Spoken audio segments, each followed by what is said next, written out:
سلام اس پر کہ جس نے بے کسوں کی دستگیری کی، سلام اس پر کہ جس نے بے کسوں کی دستگیری کی، سلام اس پر کہ جس نے بادشاہی میں فقیری کی، سلام اس پر کہ جس کے گھر میں نہ سونا تھا نہ چاندی تھا، سلام اس پر کہ جس کے گھر میں نہ سونا تھا نہ چاندی تھا، سلام اس پر کہ جس کا ٹوٹا بوریا بچھونا تھا، سلام اس پر کہ جو سچائی کی خاطر دکھ اٹھاتا تھا، سلام اس پر کہ جو سچائی کی خاطر دکھ اٹھاتا تھا، سلام اس پر کہ جو گالیاں سن کر دعائیں دیتا تھا، سلام اس پر کہ جس نے خون کے پیاسوں کو قبائیں دی، سلام اس پر کہ جس نے گالیاں سن کر دعائیں دی، سلام اس پر کہ جس نے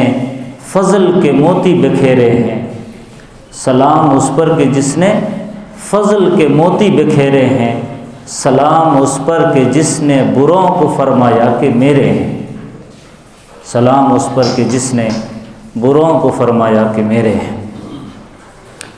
اللہ کے نبی حضرت محمد الرسول اللہ صلی اللہ علیہ وسلم کے کروڑوں احسانات پوری امت مسلمہ پر ہیں۔ ہم جتنا بھی ان کا تذکرہ کرے، جتنا بھی ان پر درود و سلام کا نذرانہ پیش کرے، ہم ان کے احسانات کا بدلہ نہیں چکا سکتے۔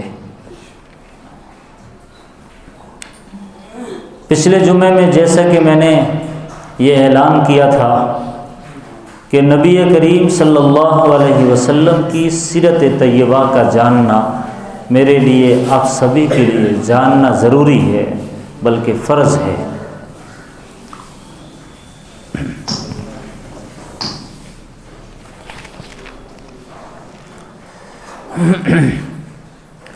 تو آئیے ہم جانتے ہیں اللہ کے نبی کی سیرت طیبہ۔ اس سے پہلے چند باتیں جس کو سمجھنا بہت ضروری ہے کہ انبیاء کرام کا جو یہ سلسلہ ہے، جو دنیا میں نبی مبعوث ہوتے رہے ہیں، اس کی آخر وجہ کیا ہے؟ جب تک آدمی عقل سے، لاجک سے اس فلسفے کو سمجھے گا نہیں، تب تک اس کے دل میں نبی کی عظمت نہیں آ سکتی۔ آپ یہ جانتے ہیں کہ انسان کو علم اور نالج اور سوجھ بوجھ، کسی چیز کی سمجھ، یہ حاصل کرنے کے 3 راستے ہیں۔ ایک راستہ جو کامن ہے، 5 سینس، انسان آنکھوں کے ذریعے، ناک کے ذریعے، کانوں کے ذریعے، زبان کے ذریعے، ہاتھ پیر کے ذریعے سے چیزیں معلوم کر لیتا ہے کہ یہ کیا ہے، یہ کیسی ہے۔ یہ ایک ادنا سا نالج، ایک ادنا سا علم خدا نے خود اس جسم کے اندر یہ صلاحیت رکھی ہے کہ وہ محسوس کر لیتا ہے، وہ جان لیتا ہے، وہ پرکھ لیتا ہے، دیوار دیکھ کر پتہ لگا لیتا ہے کہ یہ سخت ہے ٹچ کر کے، اور روئی کے کاٹن کو ہاتھ میں لے کر محسوس کرتا ہے کہ یہ نرم ہے۔ یہ جو نالج ہے، یہ 5 سینس کے ذریعے سے خدا نے نیچرل طریقے سے انسان کے جسم میں رکھا ہے۔ انسان دیکھ کر کلر کا پتہ لگا لیتا ہے کہ یہ کلر یلو ہے، یہ ریڈ ہے، یہ گرین ہے۔ یہ نالج ایک بیسک نالج ہے جو فطری طور سے اللہ نے خود انسان کے اندر یہ صلاحیت رکھی ہے۔ ایک نالج اس سے آگے کا ہے، جہاں یہ 5 سینس کام نہیں کرتے، وہاں عقل کام کرتی ہے۔ بہت ساری چیزیں اپنے دماغ سے، اپنے عقل سے، اپنی سوجھ بوجھ سے انسان پتہ لگا لیتا ہے کہ اب مجھے کیا کرنا ہے۔ یہاں تک تو بات سارے دھرم کے لوگ جانتے ہیں، سارے مذاہب کے لوگ جانتے ہیں، ساری دنیا کے انسان جانتے ہیں، لیکن اس کے آگے کا نالج کا، علم کا، ایجوکیشن کا ایک اور مرحلہ ہے جس کو ہم وحی کہتے ہیں۔ یہ ہر ایک کو نہیں پتہ، یہ اس کے بارے میں ہر ایک کو جانکاری نہیں ہے کہ وحی کیا ہے، وحی کی ضرورت کیوں پڑتی ہے۔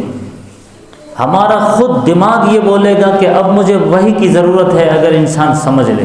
مثلاً فار ایگزامپل، ایک ماں ہے، ایک باپ ہے، ایک بیوی ہے، تمام کے حقوق برابر ہیں، یہ ہماری عقل کہتی ہے، لیکن ان حقوق کو عملی طور پر کس طرح پریکٹیکلی آپ نے کرنا ہے، یہ انسان عقل سے اندازہ نہیں لگا سکتا۔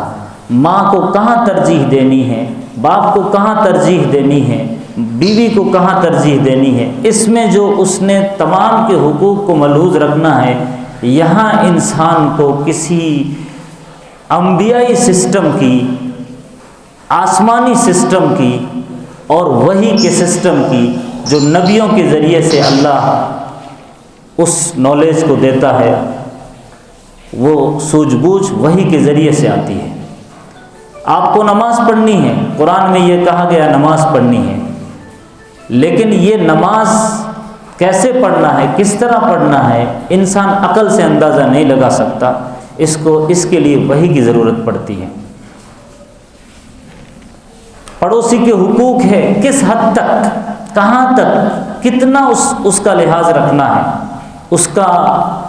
اس کی لمٹ کیا ہے، یہ آپ کو اپنی عقل سے پتہ نہیں چلے گا، اس کے لیے آپ کو وحی کی ضرورت پڑتی ہے۔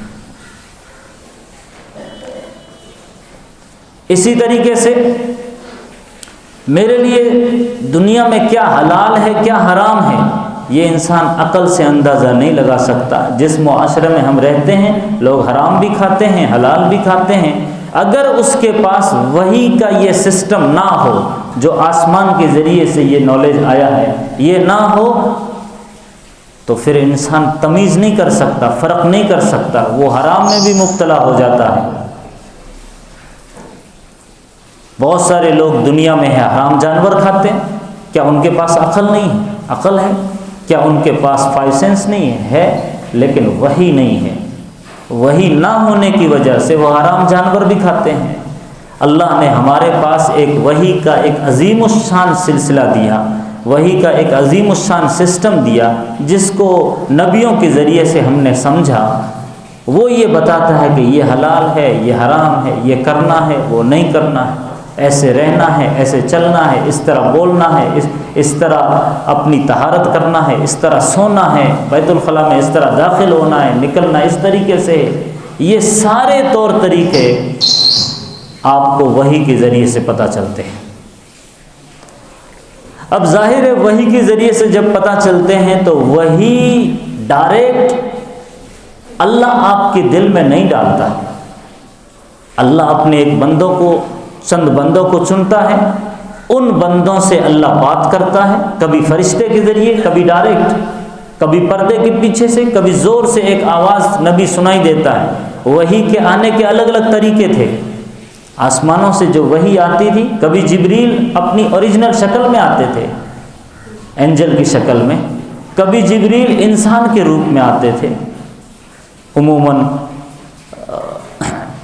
ایک حدیث بارہا ہمیں سننے کو ملتی ہے کہ اللہ کے نبی علیہ الصلاۃ والسلام ایک جگہ پر بیٹھے ہوئے تھے اپنے صحابہ کرام کے درمیان میں، اچانک ایک شخص آیا جس کو کسی نے پہچانا نہیں، سفید اجلے کپڑے، شاندار خوشبودار، ایسا لگ رہا جیسے ابھی نہا کے آیا ہے، لیکن یہ سواری پر سوار ہو کر کے آیا ہے، اچانک آیا ہے، ہم میں سے کوئی پہچانتا بھی نہیں، لگتا ہے کسی دور کے علاقے کا ہے، لیکن یہ مکہ ہے، یہ مدینہ ہے، یہ عربستان ہے۔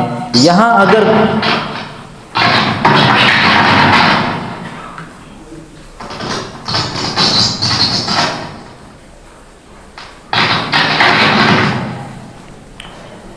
اگر کوئی کہیں دور سے چل کے آتا ہے تو بدن کے کپڑے میلے ہو جاتے ہیں، داڑھی اور بال گرد و غبار میں ملوث ہو جاتے ہیں، ان کے اوپر تو کوئی آثاری سفر کے دکھائی نہیں دیتے، یہ کون ہے؟ اور حیرت اس وقت ہوئی جب وہ بندہ نبی کے اتنا قریب ہو کر کے بیٹھ گیا کہ گھٹنوں سے گھٹنے ٹکرا دیے۔ ایک ہوتا ہے دور دور اس طرح بیٹھ جانا، لیکن وہ شخص اتنا قریب ہوا کہ اس نے اپنے گھٹنے نبی کے گھٹنے سے ٹکرا دیے۔ ہم اور حیرت میں پڑ گئے۔ حضرت عمر بن خطاب اس حدیث کو نقل کرتے ہیں، فرماتے ہیں ہمیں اور حیرت ہوئی کہ کون ہے یہ؟ پھر اس نے آگے بڑھ کر نبی کے گود میں ان رانوں پر اپنے ہاتھ رکھے ایسے، اور ہاتھ رکھ کے بالکل کلوز ہو کر کے نبی سے چند کوشچن کیے، سوالات کیے، یا رسول اللہ صلی اللہ علیہ وسلم مجھے بتائیے کہ اسلام کیا ہے؟ نبی نے اس کا جواب دیا۔ جب جواب دیا تو سامنے والے نے یہ بولا اس شخص نے کہ آپ نے سچ فرمایا، آپ نے صحیح فرمایا۔ ہمیں اور حیرت ہوئی، سوال بھی پوچھتا ہے، نبی جواب بھی دیتے ہیں، ادھر سے تائید بھی کرتا ہے کہ آپ نے سچ فرمایا۔ پھر دوسرا سوال کرتا ہے ایمان کیا ہے؟ نبی نے جواب دیا، یہاں سے پھر تائید ہوتی ہے، اچھا آپ نے سچ فرمایا۔ پھر تیسرا سوال کرتا ہے احسان کیا ہے؟ نبی نے اس کا بھی جواب دیا، پھر فرمایا آپ نے سچ فرمایا، تائید کی۔ پھر چوتھا سوال کیا قیامت کب آئے گی؟ اس پر نبی نے فرمایا جو پوچھ رہا ہے وہ زیادہ جانتا ہے جس سے پوچھا جا رہا اس سے۔ تو اور حیرت ہوئی، ہے کون یہ؟ پھر پانچواں سوال کیا، اچھا یہ بتائیے کہ قیامت کی نشانیاں کیا ہے، کیا کیا ہے؟ تب نبی نے نشانیاں بتائی کہ جب تم دیکھو کہ لڑکیاں اپنی ماں کے ساتھ نوکرانی جیسا سلوک کرے، یہ نشانیاں بتائی۔ اور پھر وہ شخص چلا گیا۔ جب گیا تو نبی نے خود سوال کیا، تمہیں تعجب ہو رہا تھا، تم کو دیکھ کر حیرانی ہو رہی تھی کہ یہ کون ہے؟ تمہیں پتہ ہے یہ کون تھے؟ یہ حضرت جبریل تھے۔ حضرت جبریل تھے، وہ اس لیے آئے تھے کہ تمہیں تمہارا دین سکھا دے، وہ تمہیں تمہارا دین سکھانے کے لیے آئے تھے۔ تو یہ عرض کرنے کا مطلب یہ ہے کہ جو وحی آتی تھی نبی کے پاس وہ الگ الگ طریقوں سے آتی تھی۔ کبھی ڈائریکٹ فرشتہ کسی انسان کی شکل میں آتا تھا، کبھی اوریجنل اپنی فرشتے کی شکل میں آتا تھا، کبھی غائبانہ دکھائی نہیں دیتا تھا لیکن آواز مکھیوں کی بنبناہٹ جیسی آواز آتی تھی، نبی سنتے تھے، نبی اس کو ریپیٹ کرتے تھے۔ کبھی گھنٹی کی آواز جیسی آواز آتی تھی، کبھی آپ چادر اوڑھ لیتے تھے اور وہی آتی تھی، پھر چادر اٹھاتے تھے تو آپ کا پورا بدن پسینے میں لت پت ہوتا دکھائی دیتا تھا۔ ایسے کئی حدیثیں بتاتی ہے کہ اس طرح حضرت جبریل وحی لے کر آتے تھے۔ اب یہ جو وحی ہے، اس وحی کی ضرورت میں نے آپ کو بتایا، اس لیے ضرورت پڑی اس کی کہ کچھ چیزیں ایسی ہیں جس کا نالج انسان اپنے دماغ سے نہیں لگا سکتا، اس کے لیے اللہ نے انبیاء کرام کا سسٹم چلایا، اور اللہ اپنے کچھ بندوں کو چن کر ان کے دل میں وحی ڈالتا ہے، پھر وہ نبی اس گائیڈنس کو لے کر لوگوں کے سامنے بیان کرتے ہیں۔ ہر کوئی آئیڈیل نہیں ہو سکتا، ہر کوئی رہبر نہیں ہو سکتا، ہر کوئی نمونہ نہیں بن سکتا، نبی ہی آئیڈیل بن سکتے ہیں، نبی ہی نمونہ بن سکتے ہیں، نبی ہی انسانوں کو انسانیت کی تعلیم دے سکتے ہیں، دوسرا نہیں دے سکتا، کیونکہ نبی معصوم ہوتا ہے، نبی غلطیوں سے پاک ہوتا ہے، نبی سے غلطیوں کا امکان نہیں، نبی غلطی نہیں کر سکتا، نبی بھول نہیں سکتا، نبی غلط کاموں میں پڑ نہیں سکتا۔ اس لیے اللہ خاص بندوں کو چنتا ہے، ان کے دل ایسے بنا دیتا ہے کہ بس وہ معصوم رہتے، ہوتے تو انسانوں ہی میں سے، ہوتے انسانوں ہی میں سے، لیکن ان انسانوں میں سے چن کر کے ان کو ایسا بناتے ہیں، ایسا سنوارتے ہیں، ایسا نکھارتے ہیں کہ وہ پھر اللہ کے خاص مقرب بندے بن جاتے ہیں۔ اللہ کے نبی علیہ الصلاۃ والسلام خاتم المرسلین ہے، وہ سراج منیر ہے، وہ شاہد ہے، وہ بشیر ہے، وہ نذیر ہے، جیسے کہ میں نے قرآن پاک کی ایک آیت آپ کے سامنے پڑھی۔ اللہ فرماتے ہیں یا ایھا النبی، اے نبی، انا ارسلناک، ہم نے آپ کو بھیجا ہے، شاہدن، گواہ بنا کر، مبشرن، خوشخبری دینے والا بنا کر، ونذیرن، ڈرانے والا بنا کر، وداعین، دعوت دینے والا بنا کر، وَسِرَاجًا مُنِيرًا، اور چمکتا روشن ستارہ اور سورج بنا کر بھیجا ہے۔ یہ نبی کی تعریفات ہیں۔ تو گویا حضرت آدم علیہ السلام سے جو سلسلہ چلا ہے اس وحی کے سسٹم کا، وہ وحی کا سلسلہ ختم ہو گیا اللہ کے نبی حضرت محمد الرسول اللہ صلی اللہ علیہ وسلم پر۔ اب یہاں پر ایک بات سمجھیے،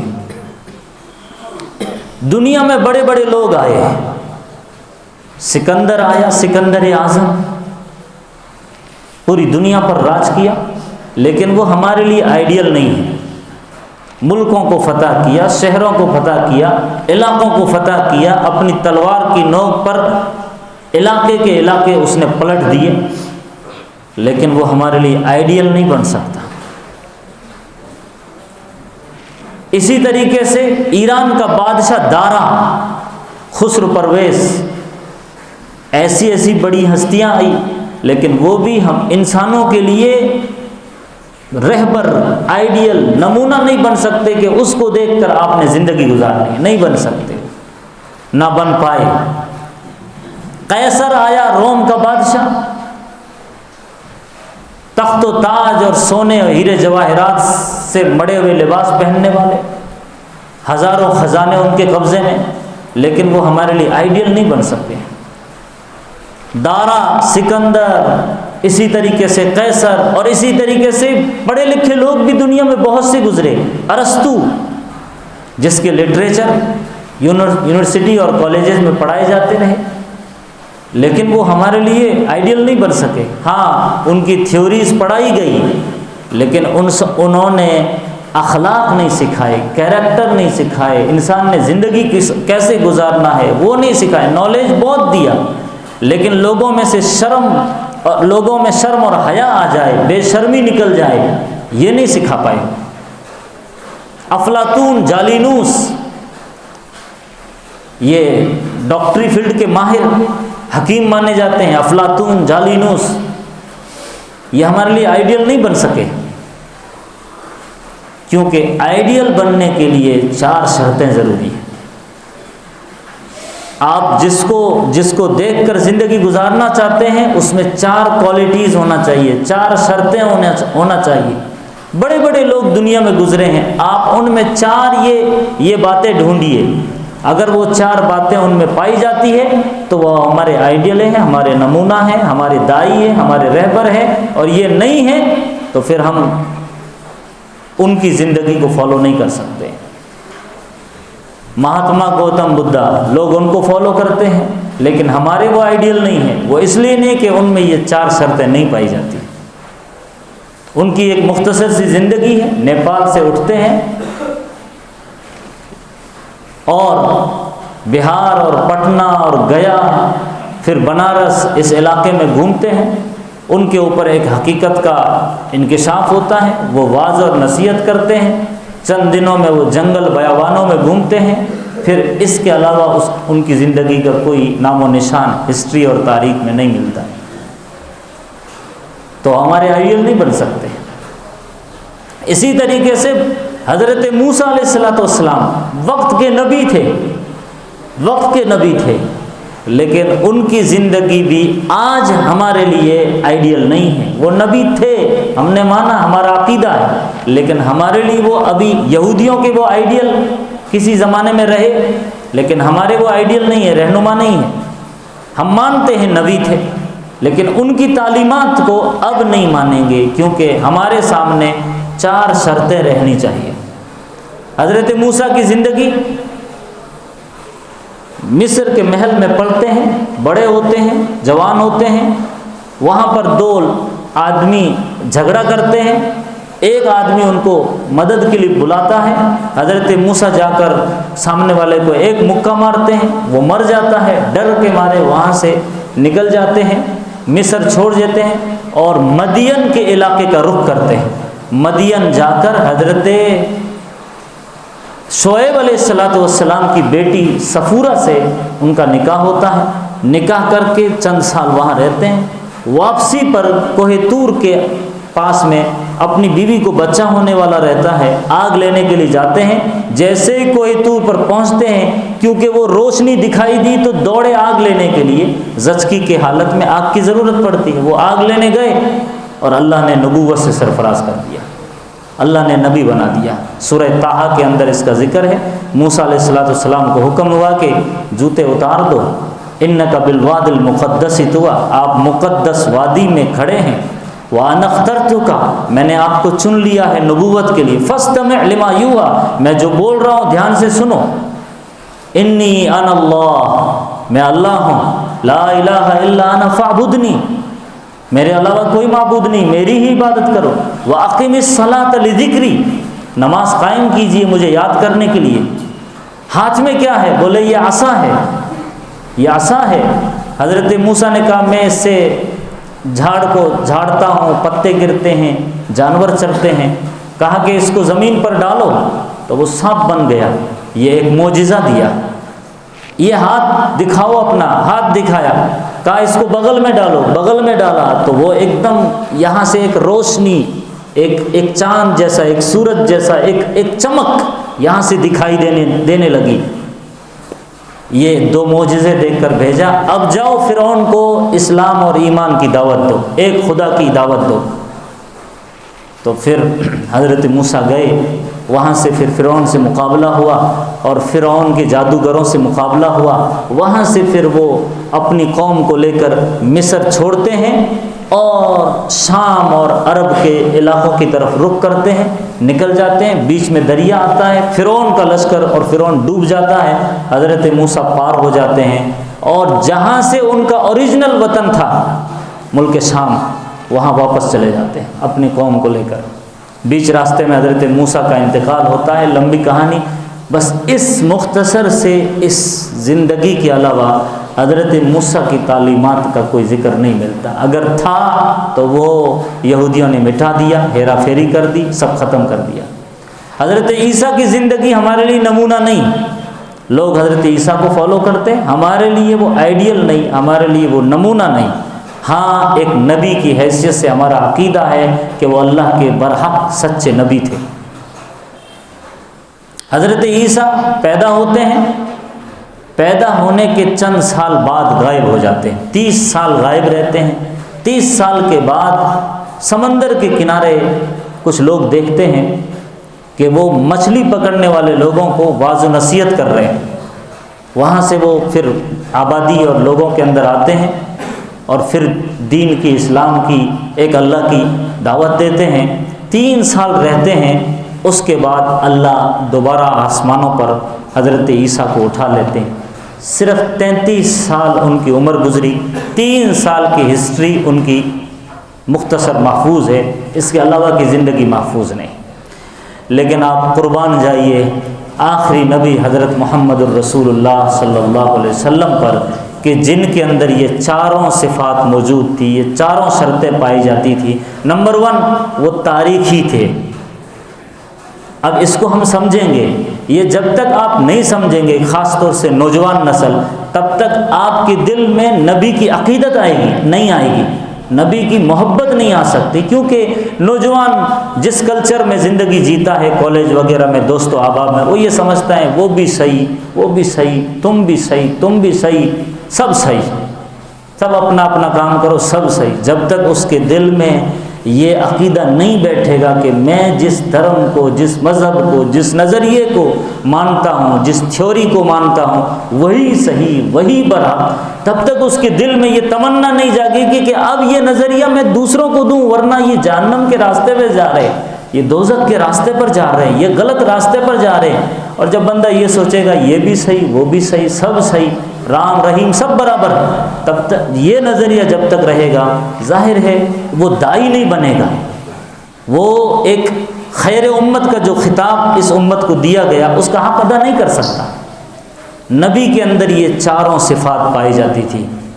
اب نبی کریم صلی اللہ علیہ وسلم پر آپ زندگی پر غور کریں گے، اگلے جمعے اس پر تفصیلی بات ہوگی، میں یہیں پر بات ختم کرتا ہوں۔ نبی کا بچپنا، پیدا ہونے سے لے کر پہلا سال، دوسرا سال، تیسرا سال، چوتھا سال، 5واں، 6ٹھا، حضرت حلیمہ سعدیہ کے یہاں رہے، وہاں سے نکلے ماں کے پاس آتے ہیں، ماں مدینے لے کے جاتی ہے، ماں گزر جاتی ہے، پھر دادا کی کفالت میں آتے ہیں وہ 8 سال کی عمر، پھر 12 سال کی عمر، پھر 20 سال کی عمر، پھر 22 سال کی عمر، پھر اس طرح 25 سال کی عمر میں آپ شادی کرتے ہیں، 35 سال کی عمر میں کعبے کی تعمیر پھر سے دوبارہ کرتے ہیں، 40 سال میں آپ کو نبی بنایا جاتا ہے۔ یہ جو 40 سال کا زمانہ گزرا، ایک ایک لمحہ مکے والوں کے سامنے ہے، اور نبی کا ایک ایک پل لوگوں نے ریکارڈ کیا، ہر چیز محفوظ، ہر چیز محفوظ، نبی کیسے چلتے تھے یہ محفوظ، نبی کیسے دیکھتے تھے یہ محفوظ، نبی کیسے بات کرتے تھے یہ محفوظ، داڑھی میں کتنے بال سفید تھے، صحابہ کرام نے یہ تک ریکارڈ کیا کہ اندازہ لگا لے اتنے بال سفید۔ آپ طہارت کے لیے کیسے جاتے تھے یہ محفوظ، آپ بالوں میں کنگھی کیسے کرتے تھے یہ محفوظ، آپ کے سینے پر بال کیسے تھے، پھیلے ہوئے تھے یا لمبی لکیر والے بال تھے؟ روایات میں آتا ہے ایک لمبی لکیر تھی بالوں کی۔ گال آپ کے کیسے تھے، پھلے ہوئے تھے یا پچکے ہوئے تھے یہ تک محفوظ۔ نبی کی زلفیں کیسی تھی، سیدھے بال تھے یا گھنگرولے بال تھے یہ تک محفوظ۔ نبی کے جسم پر پیچھے ایک مہر لگی ہوئی تھی، مہر نبوت، جس پر لکھا ہوا تھا محمد الرسول اللہ۔ قدرت کی طرف سے، اللہ کی طرف سے یہ ایک سکہ، ایک اسٹیمپ اللہ نے لگا دیا تھا پوری دنیا کی انسانیت کے لیے کہ اب پتہ چل جائے گی یہ آخری نبی ہے، محمد الرسول اللہ صلی اللہ علیہ وسلم۔ تو عرض کرنے کا یہ مطلب ہے نبی کی ایک ایک ادا محفوظ، ایک ایک کام محفوظ، ایک ایک عمل محفوظ۔ دنیا میں کوئی واحد انسان ایسا نہیں بنا سکتے یا نہیں لا سکتے یا جس کا اتنی تاریخ میں یہ سب کچھ ریکارڈ محفوظ۔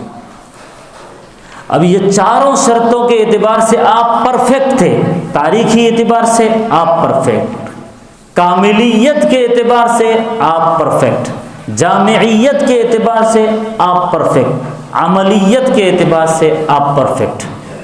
یہ 4 شرطیں جس کے اندر پائی جائے وہی آئیڈیل ہے، وہی نبی ہے۔